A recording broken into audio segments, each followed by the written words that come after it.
एवं बौद्ध धर्म।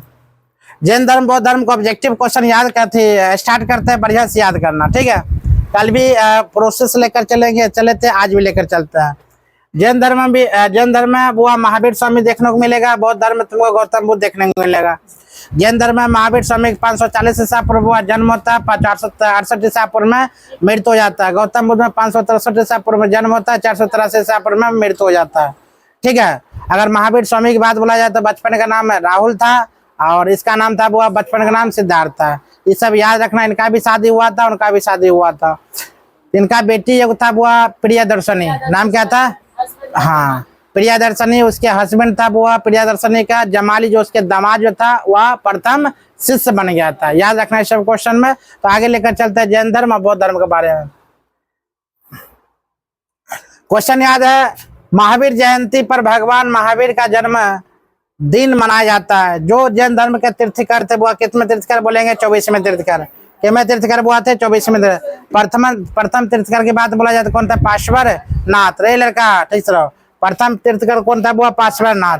आगे इसका व्याख्या दिया गया। व्याख्या हम लोग पढ़ते क्या क्या व्याख्या में।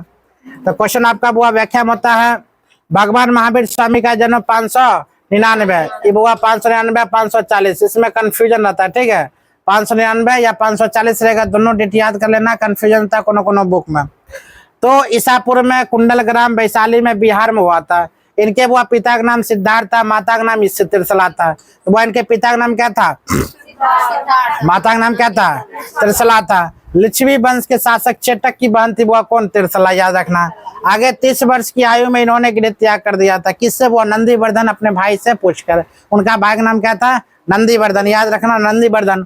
12 वर्ष के कठोर तपस्या के बाद 42 वर्ष की आयु में ज्ञान की प्राप्ति हुई थी। वह कहाँ ज्ञान की प्राप्ति हुई थी? वैशाली में। कहाँ हुआ था? वह वैशाली में। याद रखना, साल वृक्ष के नीचे ज्ञान की प्राप्ति हुई थी 42 साल की अवस्था में। 30 वर्ष की अवस्था में गृह त्याग किया था, 12 वर्ष के कठोर तपस्या किया था और 12 वर्ष की अवस्था में ज्ञान की प्राप्ति हुई थी। 527 ईसा पूर्व में और 468 ईसा पूर्व में पावापुरी, देखो दिया ना, 527 ईसा पूर्व अथवा 468 ईसा पावापुरी वर्तमान राजगीर के समीप निर्वाण प्राप्त हुआ, मतलब मृत्यु प्राप्त होता। देखो 427 ईसा पूर्व में और कितना दिया? 468, मतलब 527 और 468। इसका मतलब समझो, यहाँ पर 599 है, यहाँ पर कितना? 540। तो कभी 527 ईसा पूर्व में या 599 ईसा पूर्व में। याद रखना, 540 ईसा पूर्व में जन्म होता है और 468 ईसा पूर्व में मृत्यु होता है। तो जन्म में कंफ्यूजन है और मृत्यु में कंफ्यूजन है। मृत्यु तो एक्चुअली यहाँ पर दे रखा कितना? 468। तो दोनों याद करना पड़ेगा। दोनों ऑप्शन तो जिंदगी में देगा, नहीं देना दे। हाँ, 540 ईसा पूर्व में। यहाँ पर फिर से तो वो कंफ्यूजन दूर करते, 599 है ना, तो 500 ईसा पूर्व में जन्म हुआ था और 468 ईसा पूर्व में मृत्यु हुआ था। ये दोनों का कंटेंट सही है। अब यहाँ दोनों जो फॉलो कर रही है बुआ, ये दोनों रॉन्ग होता है। याद रखना, ये दोनों गलत है, ये दोनों सही है। आप दोनों की याद करके चलना। कोनो बुक में तुमको ही देखने को मिलेगा, कोई बुक में तुमको ही देखने को मिलेगा। तुम चल जाओ लुसेंट में देखने को मिलेगा। तुम्हें चल जाओ, मान लिया जाए घटना चक्र में दिल जाओ तो ये मिलेगा, ठीक है। लेकिन नोट्स अगरम बगरम में देखेगा जितना तो उसको ही मिलेगा। जैसे अभी क्या पढ़ा रहा है? नोट्स। क्या पढ़ा रहा है? नोट्स। ऐसे लुसेंट भी एक खतरनाक क्या है? नोट्स है, सब नोट्स से है। आगे लेकर चलते हैं वो पावापुरी में। जैन धर्म के प्रथम तीर्थकर वो कौन था? ऋषभदेव। कौन था वो? ऋषभदेव। जैन धर्म के प्रथम तीर्थकर ऋषभदेव। 24वें तीर्थकर महावीर स्वामी। 10वां वाला के साथ जा रहे कपोलत संडे। पता मन समझा? नहीं समझा? 10वां वाला के साथ संडे है कि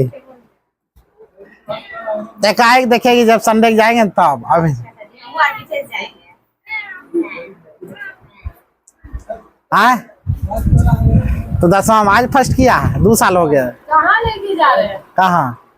अगला क्वेश्चन है, निम्नलिखित में से किस धर्म में उसके अनुयायियों के लिए कृतज्ञ करना निषेध हुआ था? तो याद रखना, क्या बोलेंगे? जैन धर्म। क्या बोलना हुआ? जैन धर्म। जैन धर्म के अनुसार 18 पाप बताए गए। कितने पाप हुआ? 18 पाप। जैन धर्म के अनुसार कितने पाप है? 18 पाप बताए गए। जैन धर्म में वेदों की अप्रामाणिक माना गया था। यज्ञों में पशु बलि की विरोध किया गया था। बात सही है।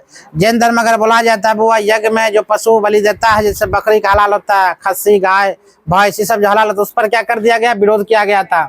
जैन धर्म में युद्ध एवं कृषि वर्जित है। जैन धर्म में क्या हुआ? युद्ध और कृषि वर्जित है, क्योंकि इसमें जीव हिंसा होती है। इसीलिए जैनियों ने अपना कार्यकाल व्यापार और वाणिज्य में तक सीमित रखा। ध्यान दो, अरे बातें मत करो।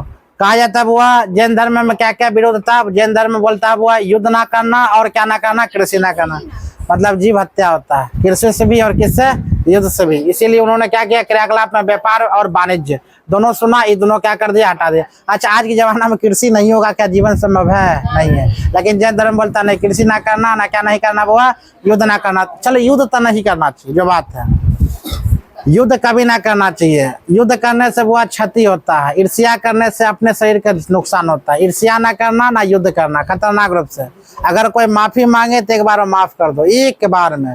उसको ही ना, हाँ, उसको ही जताने कोशिश ना करना तुमको हमने क्या कर दिया, माफ कर दे, कभी नहीं। जिंदगी में जताने कोशिश ना करना, नहीं तो सबके धर ले। अगर तुम किसी को मदद कर रही हो अब बाद में बोलते हम ही ने किया, बात खत्म हो जाता है। अगला क्वेश्चन लेकर चलते हैं। हाँ, किसी का हेल्प करो, बाद में ताना दो। ताना अलग चीज है, वही हुआ जो आप बताए, ताना हुआ। जो वर्ड बोले थे। चलो ताने मान लो। अगला क्वेश्चन के बाद बोलते हैं, निम्नलिखित में से किस बौद्ध संत ने भारतीय यूनानी राजा मिनांडर को बौद्ध धर्म के दीक्षित किया था? वो क्या बोलेंगे हम? याद रखना, नागसेन। क्या बोलेंगे? नागसेन। स्टार्ट रखना, आंसर बोलेंगे नागसेन। अगला क्वेश्चन की बात अगर बोलते हैं, वो नागसेन ने मिनांडर के बीच हुई वार्तालाप का विवरण मिलिंद पनाहो द्वारा ग्रंथ में मिलता है, जिसकी रचना नागसेन ने पाली भाषा में की थी। किसने? वो नागसेन ने पाली भाषा में की थी। वसुबंध और नैतिक ने सारिपुत्र और मोगलान भगवान बुद्ध के दो पुत्र विशेष थे। अश्वघोष महाकवि थे, दार्शनिक थे। इनकी प्रसिद्ध रचना बुद्ध चरित्रम था। वो याद रख लेना, इससे बहुत बेहतर क्वेश्चन है। अगला क्वेश्चन की बात बोलते हैं, डैश बौद्ध धर्म में भिक्षुणी बनाने वाली प्रथम महिला थी? तो वो याद रखना, कौन बोलेगी? महाप्रजापति गौतमी। भिक्षुणी बनने वाली महाप्रजापति गौतमी थी रे लड़का। भिक्षुणी महाप्रजापति गौतमी थी। गौतमी कौन थी? महात्मा बुद्ध के मौसी थी, प्रजापति गौतमी। हाँ, 7 वर्ष के बाद 7 दिन के, जब 7 दिन के थे उसी वक्त वो उनका माता जी के मृत्यु हो जाता है। उसी स्थान पर आता हुआ उसके मौसी आता, मौसेरी की प्रजापति उसका क्या था? गौतमी थी। दिल पागल दिल मेरा। अगला देखो, व्याख्या करता है, प्रजापति गौतमी बुद्ध के मौसी थी। वो दशक माँ थी। उनकी बहन महामाया के बुद्ध के जन्म के बाद मृत्यु हो गई, इसीलिए गौतमी के द्वारा ही बुद्ध का पालन पोषण हुआ किया गया था। संघ में महिलाओं का प्रवेश वर्जित है। संघ में महिलाओं का प्रवेश क्या हुआ? वर्जित है। तो गौतम बुद्ध जैसे हुआ संघ में महिलाओं को दाखिला लिया है ना, उसी प्रकार बोला अब महिला शामिल हो गया, मतलब ये बौद्ध संघ कभी चल नहीं सकता, विनाश होना तय है। महिला जैसा पहले 5000 वर्ष तक बोला गया तो ये बौद्ध संघ चल सकता है। बोला आप 5000 नहीं 50,000 वर्ष तक चल सकता है, लेकिन जब से महिला शामिल हुई तो 50,000 नहीं चलेगा। कितना चलेगा? 5000 घटेगा। महिला का पहले स्थाना देते आ रहा सब, तो हम लोग क्या कर सकते हैं? इसे अर्धनारीश्वर पर के देखो कितना खराब बात बोले गया अर्धनारीश्वर में। बढ़िया बात बोला गया, जो अगर पुरुष का कपड़ा नारी पहन ले दरिद्रता कहलाता, राक्षस नहीं। और सही बोलते हैं, और पुरुष अगर नारी कपड़ा पहन ले तो वह देवता कहलाते हैं। तुमको शायद हम क्या बोले, हम चैप्टर के नाम बोल दिए 12th क्लास हिंदी में, अर्ध नारीश्वर। तो नागेश्वर नहीं, नारीश्वर। तुम एक साइड पार्वती की चेहरा है, एक साइड भोलेनाथ के चेहरा, दोनों को देखी होगी। दोनों एक ना अर्धनारीश्वर मतलब क्या? आधा नारी आधा पुरुष। उसके बाद जाकर डिटेल में बोला गया है, बड़ा बढ़िया बात लिखा, नारी के प्रति लिखा गया है। अभी तो कुछ नहीं बोल रहा, बहुत बड़ा बात लिखा गया है, लेकिन नहीं बोलेंगे, बोलेगी सारी कुछ नहीं बोलेंगे, कहानी है तो पता है। हाँ, कहानी तो है, तुम लोग को जाकर पढ़ लेना, ठीक है। और नहीं समझ में आता तो हमको बताना, हम फिर से बताएंगे। निम्नलिखित में से किसने युद्ध की जीवनी बुद्ध चरित्रम लिखी थी? वो याद रखना, अश्वघोष ने। किसने बोलेगी? अश्वघोष ने। अश्वघोष की अन्य प्रमुख रचना हुआ सौंदरावानंद था, वो सरिपुत्र प्रकरण था, गांधी शत्रुघ्न कथा था, वो वज्र सूची और सूत्रांकर था। ठीक है, खतरनाक नामे है, पढ़ने भी नहीं हो रहा। क्वेश्चन का था, वो वसुमित्र प्रसिद्ध बौद्ध दार्शनिक तथा लेखक थे। इनकी प्रमुख रचना हुआ महाभिषा सूत्र था। चरक कुषाण शासकों की राजवेद थे। इनके द्वारा रचित हुआ चरक संहिता एक प्रसिद्ध आयुर्वेद ग्रंथ था। वह कहा जाता है जेठियागिरी बिहार उत्सव के संदर्भ में निम्नलिखित कथनों पर विचार कीजिए और सही विकल्प को चुनिए। हमको सही विकल्प वो चुनना है, तो क्वेश्चन कहा जाता है सही विकल्प को चुनने के लिए इसमें से कौन सा सही विकल्प हुआ होगा, ध्यान दो। कहता यह एक बौद्ध त्योहार था, बिल्कुल आपका सही होता है। यह मध्य प्रदेश के सांची में, बिल्कुल यह मध्य प्रदेश में। यह बोलता है सरीपुत्र महामोगलन के अवशेष की पूजा, बिल्कुल सही है। मतलब 1 और 2 3 ये तीनों के तीनों आपका क्या होता है, वो सही होता है। अगला क्वेश्चन की बात अगर बोलते हैं, इसमें क्या क्वेश्चन है, कुछ व्याख्या किया गया। वो व्याख्या में बोलता है चेठियागिरी बिहार उत्सव में बौद्ध भिक्षुणी पर तीर्थयात्री भाग लेते हैं। यह उत्सव हर वर्ष नवंबर के महीने में मध्य प्रदेश में आयोजित किया गया था। अगर वो कहाँ बोला जाए तो मध्य प्रदेश में, और नवंबर महीना में सब होता है। वह भारतीय बौद्ध भिक्षु कौन थे जिन्हें 5वीं शताब्दी में कई प्राचीन मार्शल आर्ट शैलियों के विकास का श्रेय भी दिया था।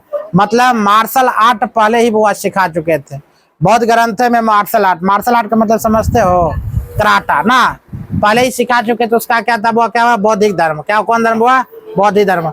बौद्धिक वृक्ष पता है कहाँ है, गया में, चलेगी।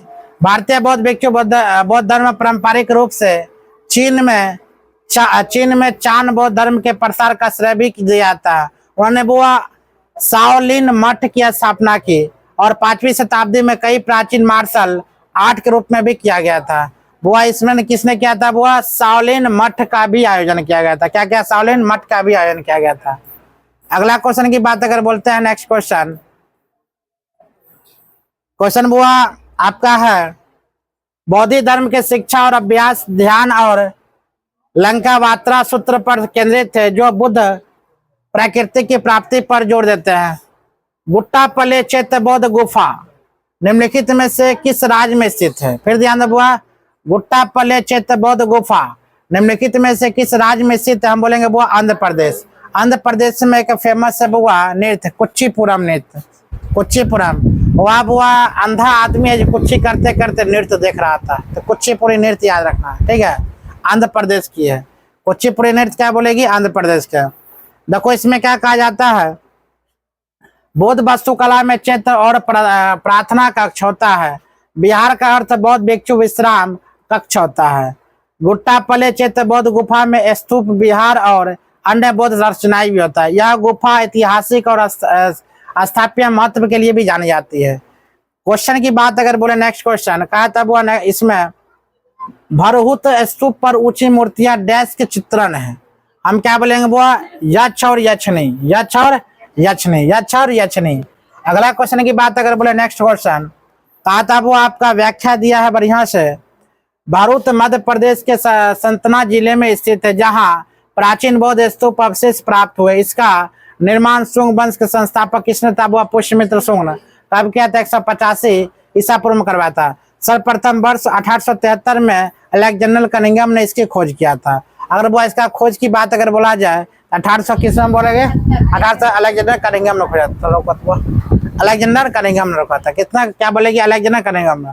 ऊपर वाला टिपना, बात के लाल पहाड़ ऊपर वाला हम लोग लेकर आते हैं। वो कुछ बातचीत हो गया था बीच में, सब पहाड़ी तारी हो गया। अगला क्वेश्चन की बात अगर बोलते हैं, धामे के स्तूप कहाँ स्थित है। हम क्या बात, सारनाथ में। सारनाथ जिससे आता है, सारनाथ से क्वेश्चन निकालना बहुत सीखा करो। और धामे के स्तूप वो सारनाथ उत्तर प्रदेश में स्थित है। इसे सारनाथ का स्तूप भी कहा जाता है। इसका वो निर्माण मौर्य सम्राट अशोक ने कराया था। यहाँ भगवान बुद्ध ने यज्ञ ज्ञान प्राप्त करने के उपरांत प्रथम उपदेश दिया था। भगवान बुद्ध वो जब ज्ञान की प्राप्ति करते हैं तो प्रथम उपदेश वो यहीं पर दिया था। आगे वो होता है सांची के महान स्तूप के कंपास के दिग्बंधुओं पर डैश प्रवेश द्वारा, जिन्हें तोरण के नाम से भी जाना जाता है। तो बोलता है कितना हुआ, 4। क्या बोलेंगे, 4। अगला क्वेश्चन की बात अगर बोले, नेक्स्ट क्वेश्चन तो आपका यहाँ पर सॉरी व्याख्या दिया है। कुछ व्याख्या के बारे में हम लेकर आते हैं। कहा था वो सांची के स्तूप का निर्माण अशोक के 3री शताब्दी ईसा पूर्व में करवाया था। यहाँ मध्य प्रदेश के रायसेन जिले में स्थित है एक बौद्ध परिसर, जिसकी खोज हुआ कब होता है, 1818 में हुई थी। सांची स्तूप हुआ 1989 में यूनेस्को के विश्व धरोहर स्थल में शामिल किया गया था। सांची स्तूप में हुआ 200 रुपये के भारतीय बैंक नोट का पृष्ठ भाग पर रूपांतरित किया गया था। यह सबसे प्रसिद्ध स्तूप था। ठीक है, अगला क्वेश्चन की बात अगर बोले, नेक्स्ट क्वेश्चन वह का क्वेश्चन है, उत्तर प्रदेश के पिपरहावा में स्तूप के निर्माण में मुख्यतः किस सामग्री का उपयोग किया गया था? तो हम क्या बोलेंगे, वो ईंट का। किसका प्रयोग किया गया था? आपका ईंट का। अगला क्वेश्चन की बात बोलते हैं तो कहा था वो पिपरहावा स्तूप नेपाल की तराई के पास स्थित प्राचीनतम स्तूप है। वह याद रखना, पिपरहावा। पिपरहावा कहाँ स्थित? नेपाल में। नेपाल में जो घूमने वाला जगह है, इतना गजब का जगह है। इस साल तो प्लाने किए थे लेकिन सब प्लान चौपट हो गए। लेकिन इसी साल तो कुल्लू मनाली या शिमला पैकेज बनल था, लेकिन जाएंगे अब 4 साल बाद। 4 साल तब प्राचीन मत के अनुसार पिपरहावा गवारिया शाक्य साम्राज्य की राजधानी कपिलवस्तु के प्राचीन शहर का स्थान है, जहां भगवान बुद्ध ने अपने जीवन के काल में कितना वर्ष बिताया था? वो 29 वर्ष। कितने वर्ष? 29 वर्ष। अगला क्वेश्चन है वो आपका, बिहारों के बारे में निम्नलिखित कौन सा कथन सत्य है? वो बिहार क्लास स्पेशल है लड़का। बिहार क्लास स्पेशल है, शाम के देंगे 6 से लेकर 8, 8:30, मतलब 2.5 घंटा बिहार खत्म कर देंगे, याद रखना। शाम में सब और बच्चा में रहता है। तो बिहारों के बारे में कुछ कथन सही है, याद रखना। कहा था बिहार में हॉल के दीवारों के चारों ओर एक बरामदा कक्ष की हॉल, बिल्कुल सही है। अगर हम कुछ ना घर उड़ डालते हैं, चारों पट्टी क्या बरामदा डालते हैं ना, डालते कि ना। आगे कहता है नंबर 2 में हुआ अजंता गुफा और नासिका गुफा बिहार के वास्तुकला महत्व, दोनों सही है आपस में। मतलब ए और कितना हो जाएगा बुआ? ए और 2 दोनों सही होगा। अगला क्वेश्चन की बात अगर नेक्स्ट क्वेश्चन बोले, इसमें कहा जाता है वह भारतीय वास्तुकला में विशेषकर प्राचीनतम भारतीय शैलकृत वास्तुकला बिहार और बिहार का कक्ष अधिक महत्वपूर्ण है। अगला क्वेश्चन बात अगर बोले नेक्स्ट क्वेश्चन की बात, वो क्वेश्चन आपका आ जाता है इतिहास क्वेश्चन। यह केंद्रीय कक्ष में संदर्भ करता है कि जिसमें छोटी छोटी कोठरियां वो जुड़ी होती है बिहारों में। अजंता गुफा औरंगाबाद। अजंता गुफा कहाँ से तब हुआ? औरंगाबाद। कार्ले गुफा कन्हेरी गुफा के बिहार वाले स्थल पर से। बौद्ध वास्तुकला में संदर्भ निम्नलिखित में से कौन सा कथन सत्य नहीं है? सॉरी, सत्य है। मतलब बौद्ध से संबंधित कौन सा कथन सत्य है तो याद रखना। कहा तब हुआ इसमें उद्देशिका स्तूप का एक स्मारक रूप में, बिल्कुल। अगर मान लो स्तूप स्मारक रूप में बनाया गया था। परिभोगिका स्तूप बुद्ध के दफन किए गए, बिल्कुल ही भी वो सही है। भरहुत स्तूप उत्तर प्रदेश, गलत है। भरहुत स्तूप वो राजस्थान में। ठीक है, अगला क्वेश्चन है, क्वेश्चन की बात बोले यहाँ शारीरिक स्तूप, परिभाषिक स्तूप, उद्दिका स्तूप और मनौती स्तूप। मनौती स्तूप, स्तूप के कितने प्रकार वो है? 4 प्रकार। स्तूप कितने प्रकार है? 4 प्रकार। कौन कौन बोलेगे वो है? शारीरिक स्तूप, परिभाविक स्तूप, उद्देशिका स्तूप, मनोनीत। हाँ, बौद्धों द्वारा अपने भिक्षुओं और तपस्विनियों के अवशेषों को रखने के लिए आमतौर पर किस प्रकार की रचना का उपयोग किया था? हम बोलेंगे वो स्तूप। किस रूप में वो बोलेगी? स्तूप। अगला क्वेश्चन की बात बोलते हैं, कहा जाता है वो व्याख्या। स्तूप का शाब्दिक अर्थ होता है किसी वस्तु का ढेर। किसी वस्तु का क्या होता है? वो ढेर, ऊंची स्थान होता है। महात्मा बुद्ध के मृत्यु के बाद उनके अस्थि अवशेष वो 8 स्तूप का निर्माण किया गया था। गर्भगृह, मंदिर, वह भाग इस मुख्य देवी देवताओं को वह विराजित होते हैं। बिहार जो चैत्यगृह के समय भिक्षुओं के रहने के लिए बनाए गए आवास कहलाता है। अगला क्वेश्चन की बात अगर बोले नेक्स्ट क्वेश्चन की है, क्या मिनट की वीडियो होगा देखो तो। निम्नलिखित में से कौन सा विकल्प बौद्ध स्थापित मेघी भाग को वर्णन करता है? वो याद रखना क्या? संरचना के शीर्ष पर स्थित छतरी पर आकार संरचना या स्तूप के सामने अनुष्ठान के प्रवेश द्वारा या रेलिंग और गुंबद के बीच गोलाकार छत। यही आंसर होगा वो ना। गोलाकार छत नहीं होता। अपन शांति स्तूप देखी है? राजगीर में जाकर कभी शांति स्तूप देखने का प्रयास करना, कितना गजब लगता है बुआ। अगर मान लिया जाए कहीं कुछ होगा ना तो घूरना बहुत जरूरी है। साल में कम से कम 1 बार 2 बार घूरा, मजा चलाएगा। कभी जाती हो घूरने? हम लेकर जाए तुमको ना। साल में कभी घूरने जाओ, मजा आएगा, इतना मजा आएगा नाम ले लो। हम लोग क्या करते हैं, बड़ा खाना पीना सोना बस, पढ़ना, बात खत्म। और नौकरी हो जाएगा तुम कभी नहीं घूर सकती। हाँ, बौद्ध बौद्ध धार्मिक वस्तुकला में कुछ प्रमुख तत्व। तोरण आर्य वस्तुओं की तरह तुरंत प्रमुख स्थानों पर औपचारिक रूप में प्रवेश करता है। अंड अर्धगोलाकार गुंबज के अंड कहते हैं। वो चित्त मंदिर बौद्ध भिक्षुओं को प्रार्थना स्थल है। लाट स्तंभ के लाट कहते हैं। अगला क्वेश्चन की बात अगर बोलते हैं बुआ, लोमस लोमस ऋण गुफा वाला एक मानव निर्मित गुफा भारत के किस राज्य में स्थित? हम क्या बोलेंगे बुआ? बिहार में। कहाँ स्थित है बुआ? आपका बिहार में। देखो ध्यान दो, क्वेश्चन में क्या कहती है, लोमस ऋषि के गुफा बिहार राज्य में स्थित जहानाबाद जिले में बराबर के नागार्जुन पहाड़ियों के मानव निर्मित बराबर गुफा। अगर बराबर की पहाड़ी अगर बोला जाए कहाँ स्थित है? बिहार में। बराबर गुफा बिहार में। प्राचीन भारत के कुछ प्रमुख गुफा उनकी स्थित है। गुफा और राज्य देखो ध्यान दो, क्या हुआ है? कहा था अजंता। अजंता केलोरा गुफा कहाँ स्थित है? महाराष्ट्र में। भीमबेटका बाघ गुफा कहाँ? मध्य प्रदेश। उदयगिरी गुफा कहाँ? उड़ीसा। एलिफेंटा गुफा कहाँ? महाराष्ट्र। चलो आज के लिए यहीं तक खत्म करते, कल स्टार्ट कर महाजनपद। तो कल स्टैटिक जीके कुछ देंगे ना। देखो इतना खतरनाक, अगर दोनों टाइम कर लेते तो बिहार पर निकलना से। कल स्टैटिक जीके शाम में देंगे स्पेशलिस्ट बिहार स्पेशल। 1.5 घंटा 2 घंटा क्लास चलेगा बिहार स्पेशल, जो क्वेश्चन पूछा जाता है। ठीक है। बायोलॉजी एक अध्याय हुआ है ना, ये अभी एक अध्याय हुआ कहाँ? इसको चलने दो ना, इसको अब इस सप्ताह तक खत्म करते हैं। फिर बायोलॉजी दूसरा का अध्याय, फिर दूसरा का अध्याय उन्हें खत्म होगा, फिर तीसरा नहीं चलेगा। अब तो टाइमली चल रहा है। पहले क्या था, ई पढ़ाए तू नहीं, पढ़ाए तो नहीं। देखो पॉलिटिकल कितना खिंचा गया, बहुत खिंचान। उसी प्रकार बायोलॉजी हिस्ट्री खींच देंगे, तब चलेगा फिजिक्स है, ज्योग्राफी।